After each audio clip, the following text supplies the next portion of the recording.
You are listening to the Beyond the High Road podcast with Shelby Milford, episode number 113. Stay tuned. Welcome to Beyond the High Road, a podcast dedicated to healing your heart and life following the grief of alienation. I'm your host, Shelby Milford, a twice certified life coach specializing in post-traumatic growth. If you're experiencing the effects of alienation and you're ready to heal, then this show is my love letter to you. Stay tuned. Hey guys, real quick, I just want to make announcements. Friday, Facebook Live.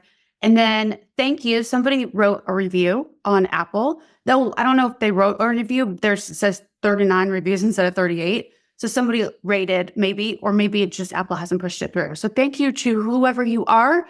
And then also holiday deals right now. If you've ever been wanting to, you can see the little critter in my arms. She's a handful. If you've been wanting to see what coaching can do for you, I have some great specials going on right now. One of them is a 3-pack. Once a year, every year, I do a little stocking stuffer 3-pack. If you were ever wondering if this is something that's even for you, you can try it out. You can test drive and see if it's something that might work for you in the end. What you get, though, is there are 3 sessions, and then I will help you to determine your main pain points, and then I will create a custom 30-day program, daily worksheets for you to complete on your own in order for you to overcome whatever challenges you might be having in order to move past this hump and into the next version of you. So you get a daily custom workbook along with those 3 sessions. So it's basically like a mini course. Which is a really good deal, you guys, so that you're implementing specific exercises that relate to your situation and experiences and actual thought patterns. So it can be really beneficial. People love that little 3-pack because it's a great little gift too. So there's that. And there's also another special in there that's a kind of a hybrid of the 3 and the 6-month course, which is also amazing because it's some strategy sessions too. And I have that at a price that's even cheaper than the 3-month program right now. It's a steal, and you've got a limited time to snatch that up. Okay? So just go to, I'll have the link below, but it's beyondthehighroad.com//holiday deals. The H and the D are capitalized, and it does make a difference. Okay? So go check those out. The 3-pack is a ridiculous price too. There's payment plans for both of these packages, you guys.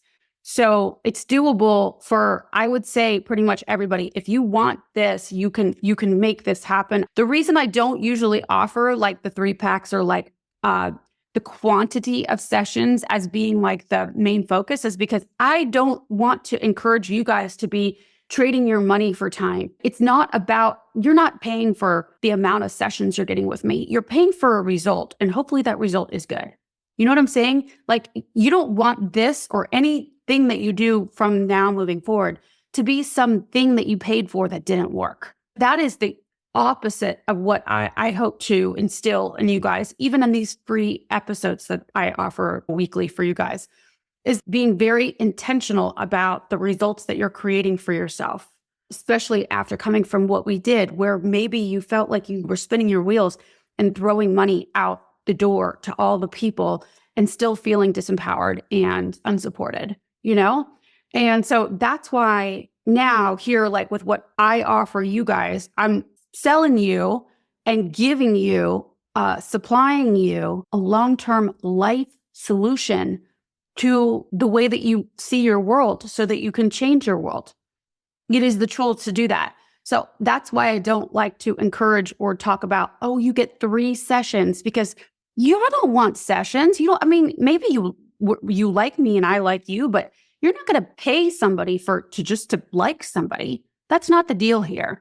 You're paying for the result that you're creating by making this commitment to yourself. Okay? All right.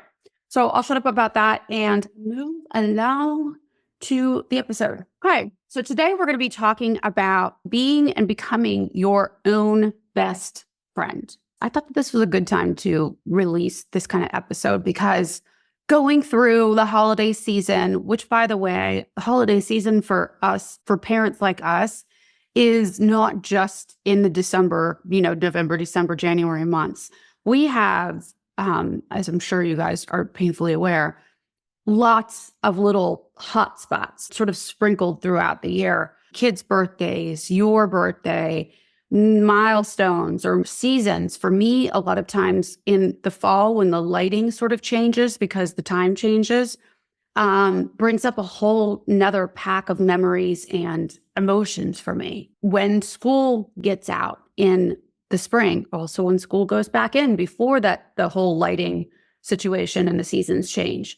There's so many moments throughout the year that are potential, I'm using this word lightly, triggers that present themselves to us. Those are the times especially that we could all use a best friend in our back pocket. I think it's such a valuable set of skills to have, basically loving yourself. That this episode is really about becoming your biggest fan and loving yourself fiercely, like a best friend or someone who loves you unconditionally, so that when the disappointments do come, they're not nearly as impactful in a negative way, because we already know that no matter what happens, somebody leaves us, somebody doesn't speak to us, that we get fired from a job or whatever happens, that you still have you, and that's what's most important. So long as you like you. If you don't like you, if you're not enjoying you, if you speak to yourself in a shitty way, this is of course not going to be, it's going to be a really shitty consolation prize. Oh, well, you still have you. But when you really do like yourself, it's the best news ever. I speak from experience with this. Because for so long, I didn't know what that meant, like to have a relationship with yourself. What do you mean have a relationship with yourself? What is that even? How do you do that? You know? And that's because most of us weren't taught that. I sure as heck wasn't. So I'm going to go into my top, it's 10 or 11 things that I have. I actually didn't put numbers on them. Qualities that I think a best friend, my ideal best friend, would possess, right? And the way that they would treat me. And then I'm going to explain how you can do that for your own self, being your own best friend. Okay. So number one, I have my best friend is a good listener. They want to find out more about who I am and what I want. They want to know. They're invested. They really, truly delight in hearing about what's new with me. Being a good listener also means asking yourself really good, high quality questions that lead to high quality actions that produce the results that you want. I think coming to the conversation table with yourself with a sense of curiosity and wonderment about learning the ins and outs of you and what makes you tick and why it is that you want what you want, why you behave the way that you have, why you like having compassion for your past choices, learning from those past choices so that you can make new choices, and becoming aware, listening to yourself about what the new patterns or pathways will be, is like the single most important thing that you can do to build a relationship with yourself. Like, oh, that's so interesting about me. That makes sense why I made those mistakes. When you decide that you want to learn about who you are instead of the harsh judgments, you're going to create better results. Number two is encouragement and believing in yourself. And just as a friend would, your best friend or somebody that loves you unconditionally, they believe in you and they know that you can do the thing, whatever the thing is that you have set out in front of you. They know that you can because they trust and know in you all of your abilities. They see all of the good in you. They see the negative too that we all have, but they know that you can overcome it. So when I was a kid, anytime that I wanted to set out to do something or had accomplished something in my household, it wasn't encouraged to tell my parents about it. There was this uncomfortability in bringing up something that I had accomplished or done or was going to do, wanted to do. There was more of a feeling of, like, from my mom, if I was to bring it up, it would go unnoticed. It was this quiet discouragement, not unlike what I think that I imagine that our children feel when they go back over to the other house, the alienator's house, and whenever they did speak kindly about us, and there was that quiet punishment, they were ignored afterwards, or just it wasn't acknowledged. That's kind of how I feel like it was for me when I spoke about the things that I wanted to do or the things that I had accomplished. it just wasn't really, I got the feeling that I wasn't being encouraged or believed in. The way that I reacted to that was that the things that I wanted to accomplish or do were not for me. That was for other people. And my dad to this day, he didn't discourage, but he would kind of more like, oh, that's cute. He didn't say the words cute, but he just maybe minimized my efforts or what I wanted to do. And so to this day, I don't ever say, hey, did you catch this week's podcast? Never. I've never uttered those words because it wouldn't be fruitful, right? It would just, back in the day, I thought of it as only causing discomfort. So if that's something that's sounds familiar to you, you likely didn't learn the skill of believing in your own self. And belief is really, truly half the battle, more than half the battle. It's like 99% of accomplishing anything. You have to believe first. You think about, like, I was thinking the other day about like nepotism. The kids that go into like the acting world or whatever it is, really doesn't have to be in entertainment, but I'm just going to use that because we've seen it, right? The kids that were brought up with that reality being theirs, like their parents did it. Of course, this is just what I do. This is what we all do. Kids at a young age think that everybody does that. It's like if you grew up with a pool, you think everybody had a pool, right? When they didn't, you're like, you don't have a pool? Like, how do you live, right? And so it's the same thing with all of the other beliefs that we want to achieve. If it's not normal to you, it's going to feel so far away from you. It's not going to be a reality for you. Somebody has to believe in you so that it feels normal for you to step into those shoes, right? And if you didn't learn that at a young age, that is one of the challenges that maybe your soul chose. I talked about that in last week's episode.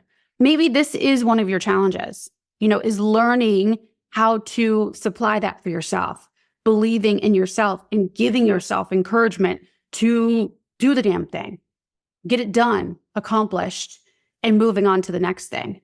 But like I said, if you didn't learn that skill, instead, you probably, like for me, how that showed up is I just didn't have dreams.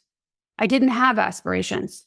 In fact, I know that I've talked with you guys about this before, but at my first coaching school, the one that I didn't like that much, I remember saying that out loud, like to the people on my coaching call. Back then we did it like it was, I don't know, WebEx or something like that.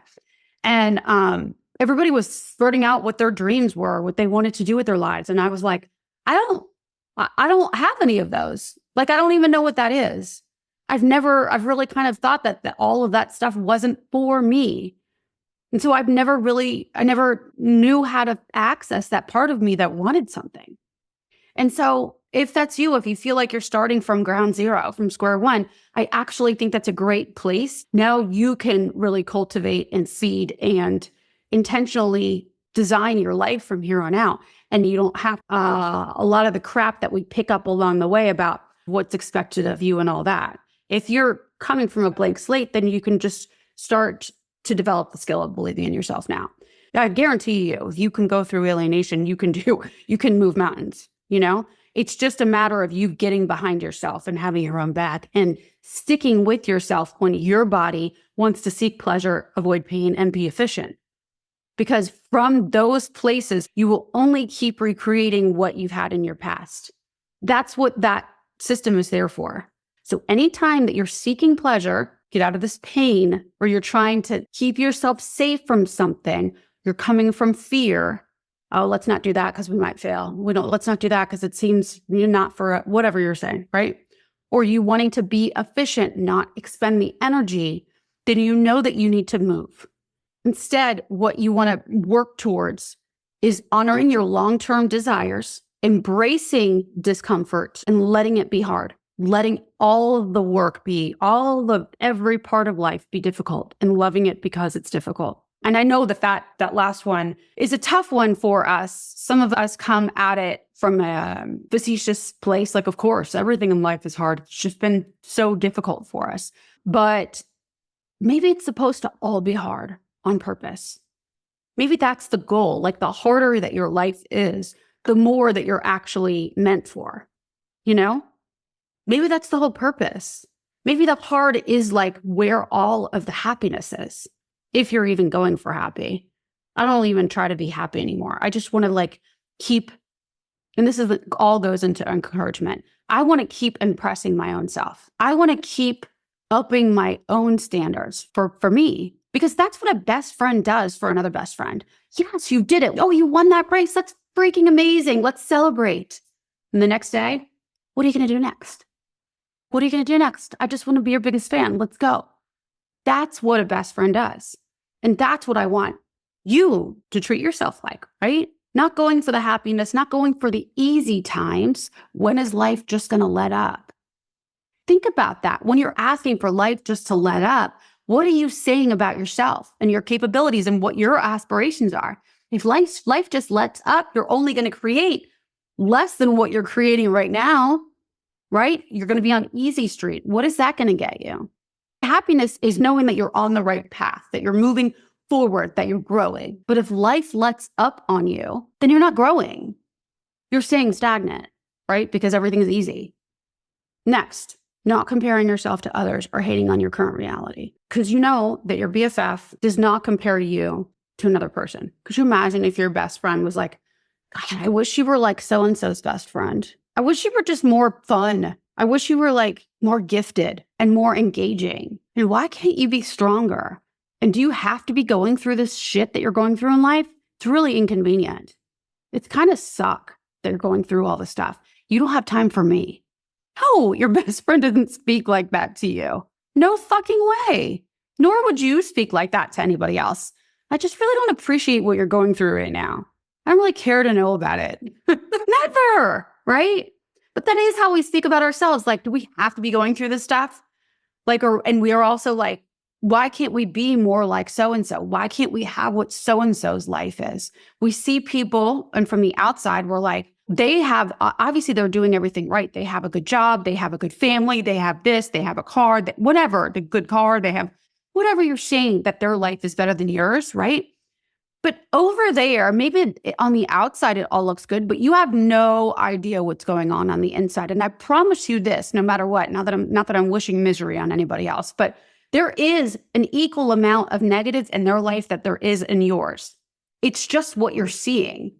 It's all about what you're seeing, because even the best things in life, the best things that you can imagine are filled also with the same amount of negative. It's just what you're looking for. There's everything in everything. In me, there's an equal amount of good and bad. And you, the same. Any negative quality you want to find in somebody, you will if you're looking for it. And vice versa, you know? And I know that we've learned this from the alienating parent, maybe even your own parents, and maybe your children, you know? That they look for all the bad in you and they want to make that bigger.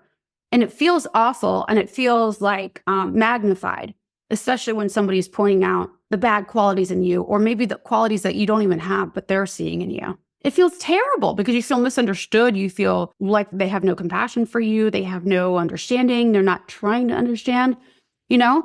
But that's just because that's what they're wanting to see at the time. You also have an equal amount of amazing good qualities, right? And let them believe what they want anyway. And you've heard me talk about that a bunch.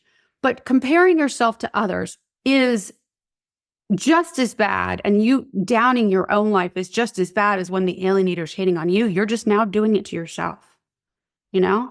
So how can you, especially when you know that others are hating on you, how can you not hate on you? You know, how can you be there and have your own back? 10 years ago, I was probably worried about paying an attorney. I'm sure I was. Worried about paying an attorney. See, in 2017, I sold my house. 10 years ago, 2015. 10 years ago, I was getting ready to go into my second surgery for my broken arm that my ex-husband, the next guy, not my daughter's father, gave me. So I was worried about that. I was worried about the situation with my daughter. I was worried shitless because I was being harassed by my ex and his wife. Today, I wake up, I have anxiety about money. I have anxiety about my business. I have anxiety about my daughter. Regardless of what is going on in your life, there's always going to be the negative with the positive. But maybe instead of just wanting, like I was kind of talking about earlier, instead of wanting life to let up, maybe if you just expected it all to be hard, then it wouldn't be so bad. You know what I'm saying? But we think because life is hard that it is bad. No, what if it's actually an indication of something great to come? What if all of this difficultness of life is actually indicating that you're going somewhere great, but you have to be down with it and go into the wave like I was talking about last week. Like, I'm here for it. It's hard. And I know it's hard, but I know that through this, I grow. And that's going to create the happiness and the idea of me knowing that I'm going where I was made to go, you know? So instead of wanting it to let up, just expect it to be hard. Misery is part of the human experience. It is just part of it. Nobody is immune to feeling miserable. Nobody. I don't care who we're talking about. And you think about like people in your mind that have come from the perfect parents, they had the perfect body, the perfect whatever, had all the things, and they look like they have no problems. People like that commit suicide on the reg all the time. They die of overdoses, leave their family. Terrible things happen for them just as much as your regular everyday person. In fact, I would argue that the people that are given things and not have to really work for them and have the struggle that you and I have, those are the people that actually are the most unhappy with their lives, is the ones that are given it. Because they struggle with a lot more shame, usually. So the struggle that you have, it doesn't need to indicate that you're on the wrong path or that anything has gone wrong. And I know that that's a hard one to take, right? Because you want to say, no, but our children are being abused and this is awful and we're separated and it shouldn't be this way. I'm not saying that you don't want to go and change that. If that is on your heart, please take the steps to do the things that you need to do in order to change that. Please do that. But it doesn't mean that anything has gone wrong in the meantime. Maybe all of what you're getting ready to do is exactly what you need to become. That this is the recipe to get you there. Maybe nothing has gone wrong, is what I'm saying. Just allow yourself to consider how that might be possible, because when you do, notice how you feel. Maybe nothing has gone wrong and this is all part of my journey. It's going to cause you to feel way less anxiety, is my bet, so that you can just do the next right thing and your mind isn't clouded with all the ways everything has gone wrong. Because when you think that everything has gone wrong, what happens inside of you? Your nervous system's completely activated, right? I feel it right now just by even talking about it. Your anxiety is heightened. And then, of course, because like we were just talking earlier, your brain is going to want to go to all the negative. You're constantly looking out for all the danger and not focused on what's ahead of you. So maybe nothing's gone wrong. Maybe the misery, the sickness, maybe it's all just part of it. Okay, I think we're on number 4. Your best friend would be honest with you when nobody else will. When you're being your own best friend, you're being honest with yourself when it would be easier to ignore the truth. Not being honest with yourself, not confronting the discomfort as soon as you possibly can. It's going to cause you to spin your wheels for as long as until you decide to confront it. And usually, here's the thing, guys, is usually when you go confront it, usually it wasn't that big of a deal anyway. So just confront the thing. I just think so many of us today want to avoid looking at the real truth of our lives. But if you don't, you will continue to recreate your past. You really will. I feel like I sound like a broken record with that, but it's so important because so many of you I know feel like you're stuck. It's Groundhog Day over and over again and you can't seem to get out of it. Well, most of the time it's because you're not willing to look at something that's staring you right in the face. You know, be your own champion by loving yourself enough to be honest, be real with yourself about what's happening, the current state of your life or whatever it is that you're ignoring so that you can move past it, get out of there. Not just have that looming over your head. I know that you know this stuff, you guys, but so often when we're in a stressful situation, we think that if we avoid it, it's going to be better. That's when your limbic system is activated, it shuts down all the reasoning. So you're not thinking about this on the forefront of your mind because the forefront of your mind is numb. So it's good to have these reminders. Okay, what's next on the list? Your best friend expects the best from you. They expect your best effort. And they also don't fault you for trying. They don't tell you, yeah, you never should have tried that. That was a terrible idea. Or they don't judge you for failing. And what I'm offering is that you do that for yourself. It's okay. The only failure there is not doing it. Always try. Because with the trying, that's really what you're going for. Is you're going for getting the information back if this is something that makes you more of who you are or less of who you are. Do you want to continue doing the thing, right? Is this something that's for you, or maybe there's a different direction in the same area? You're just collecting data, but the more that you're avoiding and staying stagnant out of fear and maybe I shouldn't and hiding, keeping yourself sheltered, that's failure. That's the nothing changes if nothing changes. Your best friend encourages you to show yourself, share yourself with the world. Oh, tell that joke about whatever. Oh, do that thing where you blah, blah, blah, blah, blah. That's what a best friend does, you know? So how can you be that for yourself? How can you really learn to love some of the most amazing qualities that only you offer in the way that you offer them? How can you nudge yourself out the door or into social situations, or into a job, the way that nobody else can? You know you best. And like I said, you're the one that's with you, that lives with you day and night in your brain as you're running, as you're doing all the things. You've got to learn how to appreciate yourself and really hone in on the skills and the gifts that you have so that you can share them with the world. So expecting the best from yourself and looking for ways that you can share that with others around you, okay? Not giving up on yourself, especially not ahead of time, but not giving up on yourself out of fear or because you think that you're not capable, okay? That's a low quality reason to give up on yourself. Oh, you're always capable of whatever it is that you've put in your mind. It's just whether or not you value it or not, but don't ever give up because you think that you can't. Okay. I already gave you that speech a couple weeks ago. A best friend doesn't need you, lean on you, drain you for energy. They're not dependent on you to feel good. They're not constantly like clinging on you and seeking your approval and draining you, right? And so the same goes if you're being your own best friend. I would say that you're not needing other people, right? You're not leaning on other people, people pleasing, or looking to other people for their approval in order for you to feel whole on the inside. You can learn how to not need the approval in order for you to be okay. Also, what that means is learning how to have fun alone. And some of you guys I know have already mastered this. Others of you I know have a very hard time with this and really thrive on being around other people. Some because you're natural extroverts, others because you're still coming from trauma response. Fawn response is something that you have just made your default, right? But learning how to have fun alone. You guys have heard me talk about this. I have dance parties in my house on I don't know, sometimes on the hourly basis. It just depends on the day. But I talk to myself and answer myself all day long. And I have so much fun with myself. It's highly, highly recommended. I honestly laugh so often, but I'm like, somebody, whenever that day is really going to appreciate this. I mean, like when I'm talking about a partner, because I'm funny as shit. It's on the inside anyway. Not everybody appreciates it, but I do. So really being your own best fan and really knowing how to move through.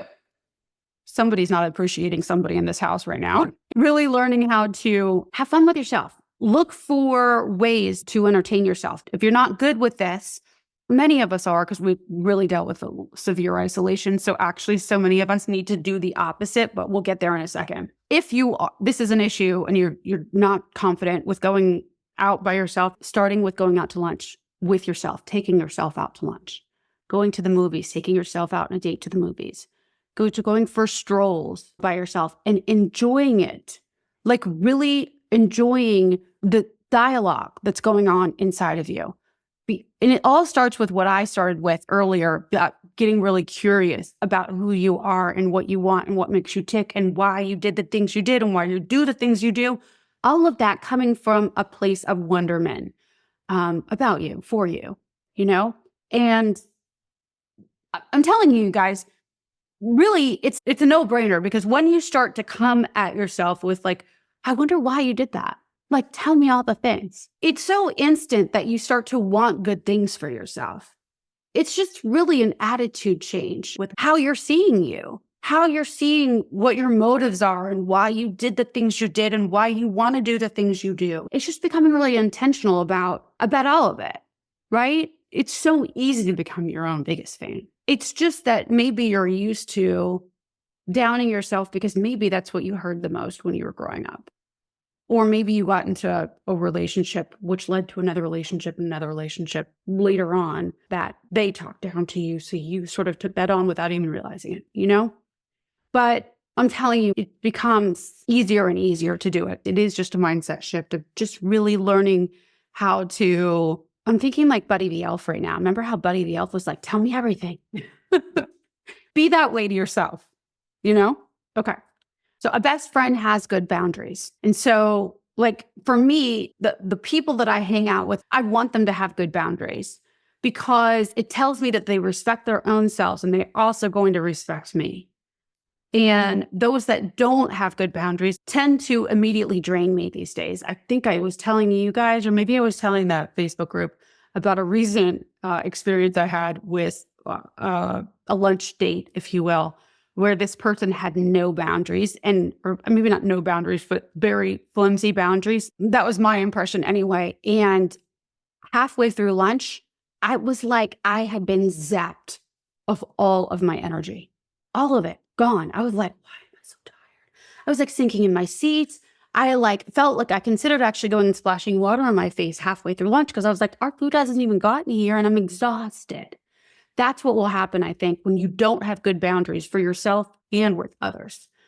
Boundaries determine the level of access that another person has to our time, our efforts, and our energy. Being your own best friend, having good boundaries with other people, now I really am talking about other people, keeping those boundaries for yourself so that you're not giving away your energy to places that or people or things that don't need it or maybe even deserve it, right? It's not for you to give that energy away. It's so important for your own self-preservation. I did talk about this in the Facebook group last Friday about where you're putting all your time. One thing that we don't get back is time, you guys, all of us. So be very intentional, be very mindful, purposeful with how you're spending your time and with whom.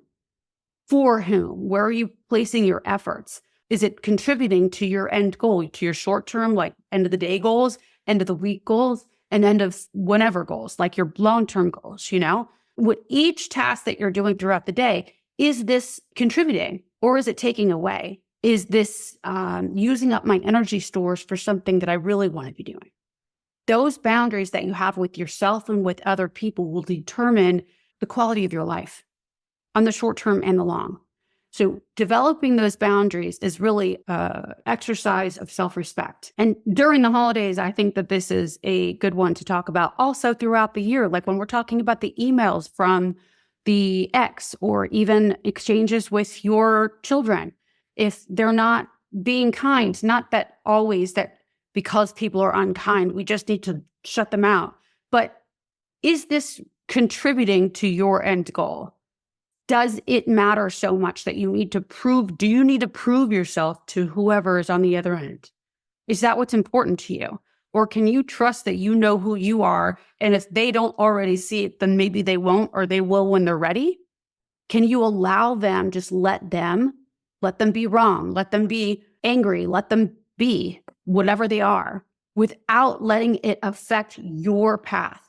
Because if you have to pivot and now give attention to something that is behind you or over here or isn't contributing to your main goal, then how is that worth it to you? It's really important for you to ask yourself these questions, not to become super selfish or self-centered or self-focused and only thinking about yourself, but really, honestly, if there is no you and if you're not contributing to that higher goal for yourself, then how is it that you're going to be there for other people? Usually when we're so willing to give our energy outwards to all the other people, then that's where it's people pleasing and we really have no life of our own that we're living. Staying on your path, just trust that people and things and opportunities to give to others will present themselves. Those are usually the ones that are more meant for you. and are going to support you in the end. Having good boundaries is so important now all the time for your own self, especially during the holidays and when we're dealing with a high conflict person. Knowing that you're not going to change their mind about you. They're going to change their mind because that's what they want to do. And it's going to be on their time. Just let them be wrong. Let them be whoever they are. Knowing that by keeping on your merry way, you will be modeling to them, for them, whatever. Not concerned about them. You're now on your path, not their path. That's the problem with people pleasing, is that when we go do that, we've stepped off of our path and onto theirs. And now we have to find our way back through like the sticks and all the woods to get back on our own path. Okay.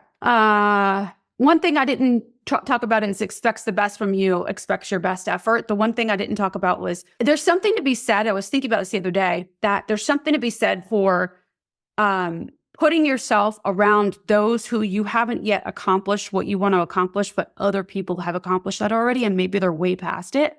Because a lot of times when we're just by ourselves, isolating, we get so used to our own norms, and we start to rest on our laurels because we know how to, even though it's uncomfortable and it's not the way that we want to be going and we're staying stagnant in some areas, nobody else is holding us accountable. So we can just make excuses for ourselves and not excel in those areas that we really ultimately want to excel at. But when we're hanging out with other people that have already achieved whatever, not only is it easier to get there to that level because they're on that frequency, then you're going to start to raise your frequency just by being around them because that already is their reality, whatever your goal is, right? So the more you surround yourself with people that you want to be like, the chances of you achieving the thing that you want that they already have are much higher because you're going to sit in inaction when it's just you by yourself. There's no standard to uphold yourself to.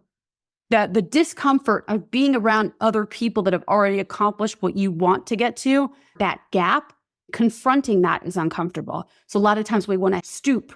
This is a lot of times what people do in relationships too. They want to date down so it doesn't challenge them to grow. Instead, it makes them stay stagnant or even go backwards, right? But that discomfort of facing what you haven't accomplished yet, if you continue to put yourself in those situations, you will accomplish the things because you don't like to see that discomfort. Do you know what I'm saying?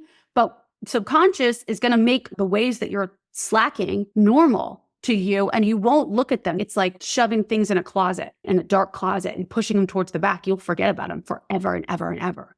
But when all the lights are on and everything's pulled out, that's the same thing as like hanging out with those people that have already accomplished it. All right. So number 8 is they're non-judgmental. They don't judge you for making the mistakes. I've already kind of talked about this, but questions to ask you is like, how do you speak to yourself when you perform subpar? How do you, when you make a mistake or when you're late for the umpteenth time, what do you say to yourself? What is your self-talk? I know for me, I'm picturing back in the day, like when I was remember one time meeting the supervisor with my daughter, I got the hour mixed up. I went either an hour before or an hour after. And another time I can remember is that I thought it was on a completely different day. Communication got messed up and I would beat myself up. Like, God, why can you never be on time? That's what I would say to myself. Why can you never be on time? It always happens this way. Or I was talking about last week, God, you always lose stuff. Well, when you're talking like that about yourself, guess what you're going to continue to do? You're not going to change it. You're not going to learn from why you were late this time and do it differently next time because you've already told your brain that you always are late. So your brain's going to go, oh, okay, we're always late. So we're just going to get late again the next time. We're not going to learn anything here because we know that we're always the kind of person that's late. So look at the way that you're talking about yourself when you're making the mistakes. Like, are you reinforcing and restating to yourself the thing that you don't want to do as if you are that? Look at that because so many people do this. They will wrap themselves up in whatever action they took or didn't take and make that them, right? You're just a late person. You're just a person who loses everything all the time. You can never keep hold of your keys. You can never keep track of your items. You will continue to do that. I promise you. Number 9 is your best friend doesn't try to tell you what to do or try to determine your path. At the end of the day, this is your life, living it in the way that you think that other people will approve of will keep you in a special kind of hell for the whole duration that you're doing that. People do this, like with what they want to do for a living. especially if like mom or dad wanted them to be a doctor or a lawyer. If they go do that thing and they go to school, spend all that time, invest their whole life into becoming this thing that somebody else wanted, somebody else's dream for them, at some point in their life, if it wasn't also in their heart, they're going to start questioning. That's why midlife crises happens. They had all the things. They had the toys. They had the wife. They had the 2.5 kids. But at 50 years old or whatever age, they were like, is this all life is? This is all stuff and it's miserable. It's because they just followed what they thought that the path should be. But if you're not following your heart, you're going to end up living your life for somebody else, and you end up living your life for somebody else. So a best friend that won't tell you what to do, won't be like, no, you should really do what I want you to do. They won't try to impose their will on you. And in that way, like, you just make sure that you're staying true to what it is that you want, not what other people want for you, not looking to others to make the decisions for you, or for others to approve of your path, especially coming from us, you guys. So many of us think that we're on the wrong path. We're looking for cues that quote unquote normal or regular everyday people, like milestones that people hit in adulthood. And we don't necessarily have them. But I will tell you this, when I started looking for cues and clues of other people's successes outside of the box, women who made the most of their lives after the age of 40 or 50, right? Women who started businesses in their 50s. So just don't let the norm or Instagram or Bob and Tracy down the street, whatever they're doing, just because their life looks good like that, like I was talking about earlier, doesn't mean that that's your path. So, okay. And the last one is your best friend is loyal and trustworthy and has your back.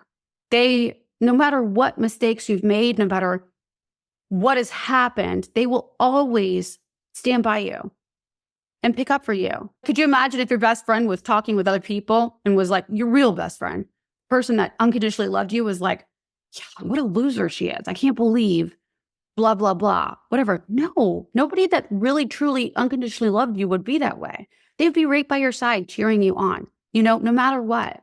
And I want for you to do the same for yourself. Really, truly being your own cheerleader, your own cheering section. Throughout all of it, you're going to make mistakes, especially going through all the pain that we have, you guys. But I promise you, because it's my belief anyway, that because we've been through so much and because we're forced with having to, we can, and I did for a while, keep my blinders on and tried to stay and avoid, in the discomfort of going through it. But going through that fire, you're always going to grow. So you're always on an amazing path. Every time life gets hard, that just means there's more growth ahead for you. Some people resent that, but really, truly, if you look at, like I was talking about earlier, happiness is knowing that you're growing, you're moving in a forward direction in your life. Pain in front of you, though you may have an idea this is all going wrong, maybe it's not going wrong. Maybe instead, this is exactly how it's supposed to be because I'm meant to get through this.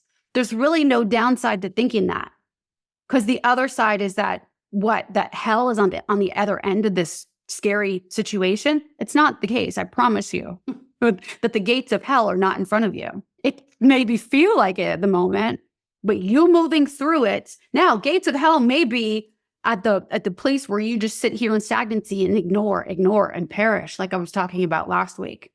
Not do the thing. And so you get sick. Like going into the wave is always going to cause you to grow.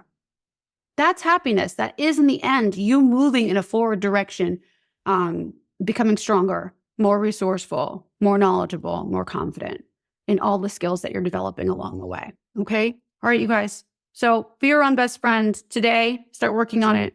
Looking at your self-talk. Look at all the ways that you're telling yourself that things are not the way they're supposed to be, or that you're don't have the tools or the support or whatever that you're supposed to have.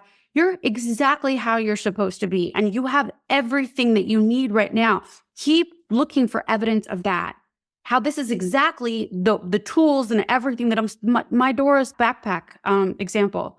Just trust that everything that is on you right now and in you is exactly what you need to get through the next challenge. And it always will be just enough. Like, think about how your best friend, and I think about it in a comical way. Would my best friend or my ideal best friend ever speak to me in this way? Like, you don't have what it takes. I would just turn around right now. I would just go stick my head in the sand, bury myself in a pile of blankets and don't come out. Just stay in there till the coast is clear. Your best friend would never say those things to you. So how can you encourage yourself and love yourself the way that you would hope that somebody would love your 4-year-old child or 4-year-old self, all the time? Okay. All right, you guys. Okay, bye. Don't forget too about the holiday specials. Go to beyondthehighroad.com. You can actually just go there and then you'll see the big red banner on top or / holiday deals, capital H, capital D. Okay? Okay, bye. Thanks so much for listening today. If you like what you're hearing and you'd like to hear more, please make sure to click subscribe wherever you're listening or watching. Also, for bite-sized clips and tips, be sure to find me on TikTok or Instagram. See you next week.